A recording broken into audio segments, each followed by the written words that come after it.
अगदी 4च वाक्यांमधून कथेचं सार समजावून सांगणं फार अवघड असतं. तरीही दरवर्षी अलग सादरीकरणाच्या आव्हानाला भरभरून प्रतिसाद लाभतो, तसाच यावर्षीही लाभला. त्याचबरोबरीने काव्य सादरीकरणाला मिळणारा प्रतिसादही दिवसेंदिवस वाढणारच आहे.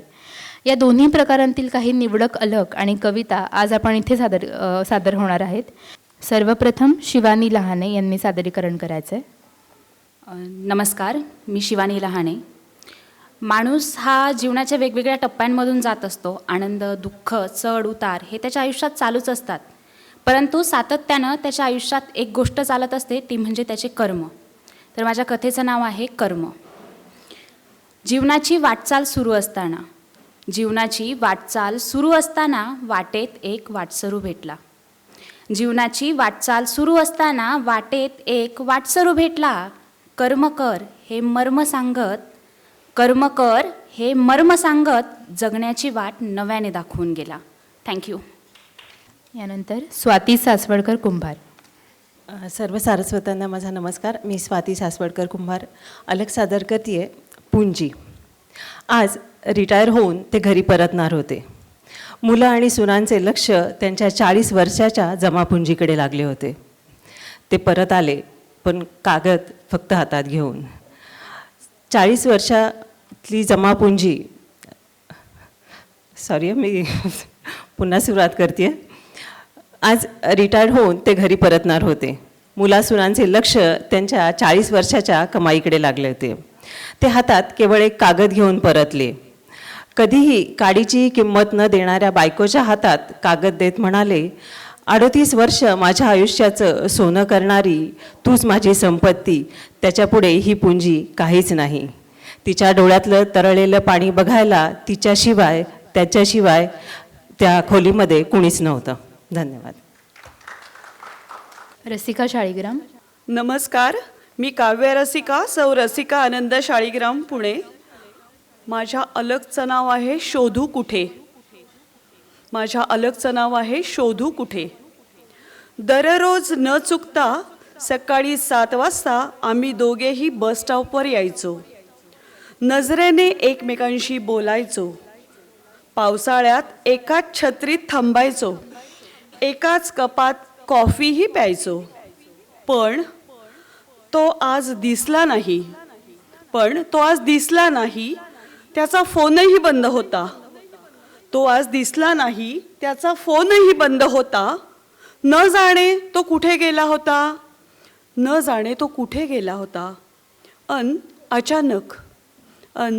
अचानक तो आला, नजरेने बोलला, क्षणार्धात दिसेनासा झाला. धन्यवाद. हेमांगिनी जावडेकर पुराणिक. नमस्कार. सर्वप्रथम शिक्षण विवेक मंचाचे मला इथे सादरीकरण करण्याची संधी दिल्याबद्दल मनःपूर्वक आभार. मी हेमांगिनी जावडेकर पुराणिक माझी अलग सादर करते. नाव आहे खुजेपण. नुसतं पुढं मागं होत असताना त्याला बघून मला विचारावंसं वाटलं, तुझ्या एकसुरी कंटाळवाण्या आयुष्याचा तुला कंटाळा येत नाही का रे? मी थोडंसं खिजवतच त्या झोक्याला विचारलं. तुझ्या एकसुरी कंटाळवाण्या आयुष्याचा तुला कंटाळा येत नाही का रे? त्या झोक्याला थोडंसं खिजवतच मी विचारलं. अरे, झोका घेणाऱ्याच्या चेहऱ्यावर जसं हसू असतं तसं हसू एकाच्या चेहऱ्यावर आणून बघ. अशी 10 आयुष्य हवी म्हणशील. माझ्यातलं खुजेपण दाखवत शांतपणे झोका उतरला. उदय रसाळ. नमस्कार. शाळेतून आल्या मुलानं गणवेश काढून भिरकावून दिला. त्याने कोपऱ्यात पडलेल्या गणवेशाकडे बघून 25 वर्षापूर्वीचा प्रसंग त्याच्या डोळ्यासमोर आला. आल्या त्याने खिसा फाटलेला शाळेचा शर्ट नाराजीने खुटीला लटकावला. आईला म्हणाला, आई नवीन शर्ट घे मला. सगळेजण हसतात मला. शांत आवाजात आई म्हणाली, अरे लेका 4च महिने राहिले शाळेला, मग शाळा सपनं राहीनव का? मग कशाला उगीच खर्च? आण इकडे, मी शिवून देते तुला. थरथरत्या हाताने आणि डोळ्यातील पिकलेल्या मोतीबिंदूने ती सुई ओवू लागली. तिला काही जमेना. खिन्न मनाने त्याने ते बघून तिच्या हातातला शर्ट स्वतःच शिवू लागला. लेकाकडे बघून तिच्या डोळ्यात शर्टाचे पैसे वाचवल्याचे समाधान होतं आणि 25 वर्षांनी आज आईचे पैसे वाचवल्याचे समाधान त्याच्या डोळ्यात होतं. धन्यवाद. वसुधा डिंबळे. सर्व उपस्थितांना माझा नमस्कार. दिलीप सर, एक थोडंसं सांगते मी मान्यवरांची विनंती घेऊन की माझी ओळख करून देण्याआधी शिक्षण विभागाचे आभार मानते की तुमच्यामुळे ही संधी मिळाली. आणि त्याच्यानंतर माझ्या 2-6 वर्षांच्या मुलांचंही मला आभार मानायचं आहे, कारण मी एक आई, एक पालक आणि स्वतःला निरंतर शोधणारी एक सर्वसामान्य स्त्री. मला मुलांच्या शाळेतनं आपल्या या स्पर्धेविषयी कळलं आणि जस्ट एक मेसेज आला व्हॉट्सअप ग्रुपवर आणि मी लिहिलं आणि पाठवलं. ह्याच्या पुढची कथा अशी आहे की मी साधारण महिनाभरानंतर भाजी घेत होते रस्त्यावर आणि मला फोन आला शिक्षण विभागाकडून की अभिनंदन, तुमची अलक निवडली गेली आहे. आणि मी त्यांना विचारलं की हो का, काय पाठवलं होतं मी. आणि त्या पण हसल्या, कदाचित त्यांना हे पण नवीन असेल. आणि मी म्हटलं तुम्ही मला पाठवाल का, मी काय पाठवलं होतं ते.